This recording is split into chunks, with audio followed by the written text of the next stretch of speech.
front wheel bearings for the Mazda RX-7 FD was the bearing and hub assembly. So this dust cover will have to come off.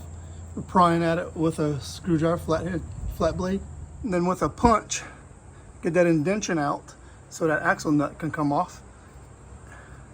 That'd be a 35 millimeter. Ready for this?